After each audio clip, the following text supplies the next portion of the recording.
Hello, ഞാൻ ഒരു മാസം മുന്നേ മോൺസ്റ്റർ പ്ലാന്റിൻ്റെ പ്രൊപ്പഗേഷനെ കുറിച്ചിട്ടൊരു വീഡിയോ ഇട്ടിരുന്നു. ഇന്ന് അതിൻ്റെ റിസൾട്ട് എന്തായെന്ന് നമുക്ക് നോക്കി നോക്കാം. അപ്പോൾ ഒരു മാസത്തിന് ശേഷമാണ് കേട്ടോ ഞാനത് എടുത്തു നോക്കുന്നത്. അപ്പോൾ വാ നമുക്ക് നോക്കാം. ഞാൻ ഇവിടെയാണ് കേട്ടോ പ്ലാന്റ് വെച്ചിരുന്നത്. ഞാൻ എല്ലാ പ്രൊപ്പഗേഷന് വേണ്ടിയിട്ടുള്ള എല്ലാ പ്ലാന്റ്സും നട്ട് കഴിഞ്ഞാൽ ഞാൻ ഇവിടെ വയ്ക്കാറ്. നല്ല തണലുള്ള സ്ഥലം നോക്കി വേണം കേട്ടോ നമ്മളിത് എടുത്ത് വയ്ക്കാൻ.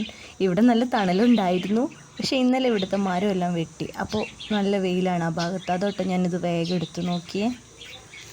ഇതിങ്ങനെ നോക്കുമ്പോൾ തന്നെ കാണാം നമുക്ക് ചെറിയ ചെറിയ വേരുകളൊക്കെ വന്നതായിട്ട്. അപ്പോൾ നമുക്കിതൊന്ന് പുറത്തേക്ക് എടുത്ത് നോക്കാം.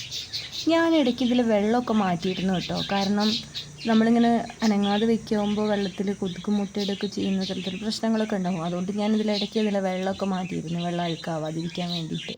ഇപ്പോൾ ഇത് നോക്കി ഒരുപാട് വേരുകൾ വന്നിട്ട് കാണാം നമുക്ക്. ഈ വെളുത്ത നിറത്തിലുള്ള ചെറിയ ചെറിയ വേരുകളൊക്കെ ഇപ്പോൾ വന്നതാണ് കേട്ടോ. ഏതാണ്ട് ഒരു മാസം കൊണ്ട് വന്ന വേരുകളാണ് നമ്മളീ കാണുന്നത്. പിന്നെ ഒരു കാര്യം കൂടി നിങ്ങൾക്ക് ശ്രദ്ധിച്ച് നോക്കിയാൽ മനസ്സിലാവും. ഞാനിത് കട്ട് ചെയ്തിട്ട് വെക്കുന്ന സമയത്ത് ഇതിൻ്റെ ലീഫൊക്കെ മഞ്ഞ നിറത്തിലായിരുന്നു. കാരണം നല്ല വെയിലത്തായിരുന്നു എൻ്റെ പ്ലാന്റ് ആദ്യം നിന്നിരുന്നത്. അപ്പോൾ അത് കാരണം വെയിൽ കൊണ്ടിട്ട് നന്നായിട്ട് ഇലകളൊക്കെ മഞ്ഞ നിറത്തിലായിരുന്നു. ഇപ്പോൾ ആ ഇലകളൊക്കെ നല്ല പച്ച നിറത്തിലായിരിക്കുന്നു. കാരണം തണലത്തായിരുന്നത് മാത്രമല്ല വെള്ളത്തിലല്ല ഇരുന്നത്.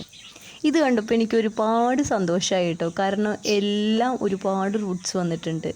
ഇനി ഇതെല്ലാം എനിക്ക് മാറ്റി നടണം. ഇതാണ് കേട്ടോ എൻ്റെ മോൺസ്റ്റർ പ്ലാന്റ്. ഇതിൽ നിന്നുള്ള കട്ടിങ്സ് എടുത്തിട്ടാണ് ഞാനിപ്പോൾ പ്രൊപ്പഗേഷന് വേണ്ടിയിട്ട് ഉപയോഗിച്ചത്. അപ്പോൾ വീഡിയോ ഇഷ്ടമായാൽ ലൈക്ക് ചെയ്യണേ, സബ്സ്ക്രൈബ് ചെയ്യാനും മറക്കല്ലേ. Thank you.